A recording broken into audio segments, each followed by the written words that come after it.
ऋषि मुनि महात्माओं का काम क्या होता है, महापुरुषों का काम क्या होता है? सुधार करना। जहाँ कहीं भी कमी हो उसको दूर कर दिया जाए।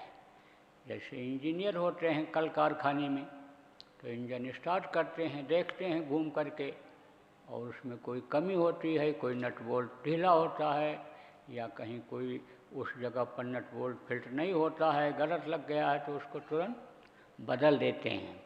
ऐसे समाज की ये जो गाड़ी है, इसमें जहाँ कहीं भी जिस भी पॉइंट पर आने समझ लो कि वो कमी देखते हैं कि जिसकी वजह से यानी जैसे गाड़ी में कमी रहे, गाड़ी रुक जाए, न चल पावे, ऐसे समाज की यह गाड़ी, सुख शांति की यह गाड़ी जब महापुरुष देखते हैं, महात्मा संत वक्त के देखते हैं, तब अन्य समझो उस कमी को दूर करते हैं, बताते हैं, समझाते हैं। नहीं मानते हैं जब, तब कुदरत को सौंप देते हैं, कुदरत सही करती है।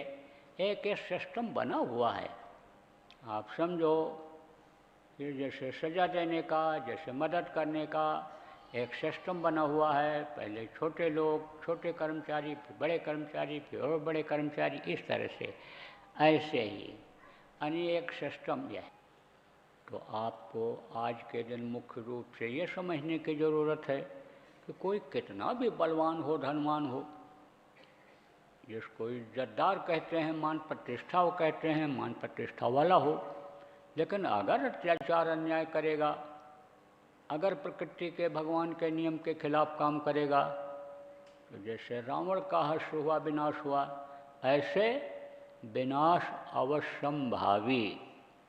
इसलिए आज आप जितने भी लोग यहाँ बैठे हो, या जितने भी लोग इस आवाज़ को सुन रहे हो, या भविष्य में सुनना, आज के दिन आपको संकल्प बनाने की ज़रूरत है कि हम अन्य बुराइयों को अपनाएंगे नहीं, और हमारे अंदर जो बुराइयां आ गई हैं इनको हम त्यागेंगे।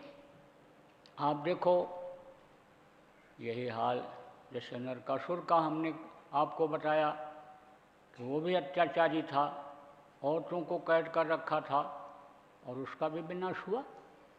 उसको कृष्ण जैसी शक्ति को मारना पड़ा, क्योंकि उस समय पर और कोई शक्ति ऐसी थी नहीं कि जो अन्य समझो कि उनका विनाश करती।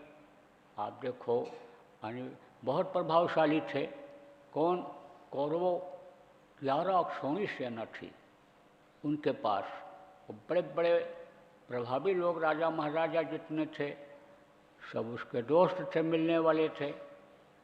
लेकिन अन्य समझो जब उनकी बात को नहीं माना, यानी अत्याचार अन्याय नहीं छोड़ा, तो देखो आप समझो कि कृष्ण को भी सुपच जी से प्रार्थना करनी पड़ी कि महाराज अब आप अपनी शक्ति को समेटिए, अब आप अपनी दया की धार को खींचिए, क्योंकि जो संत गति के होते हैं वो दया ही करते हैं, कालधार उसमें नहीं होता है। और काल और दयाल ये रहते तो हैं एक जगह, लेकिन ये दोनों काम एक साथ नहीं करते हैं। जब दयाल अपना काम करते हैं तब काल अपने को समेटे रहते हैं, और जब काल का काम शुरू हो जाता है तो दयाल चुप हो जाते हैं, अपनी दया को खींच लेते हैं। इसीलिए बार बार समझाया जाता है कि भाई अभी तो उस मालिक की दया हो रही है, अभी तो हमारे गुरु महाराज की दया आम जनता पर हो रही है, विश्व के लोगों पर हो रही है। अभी आप समझ जाइए, अभी आप मान जाइए, अभी आप अपने अंदर ज्ञान उत्पन्न कर लीजिए, अपने विवेक को जगा लीजिए, अपने को बदल लीजिए, अपने खान पान को बदल लीजिए। मनुष्य शरीर जो ये मानव मंदिर कहा गया, जिस्मानी मस्जिद कहा गया, इसको गंदा मत करिए, जीवों पर दया करिए, बिस्मिल्लाहिर्रहमान रहीम बन जाए, रहमान बन जाइए, रहीम की दया लेने के लिए।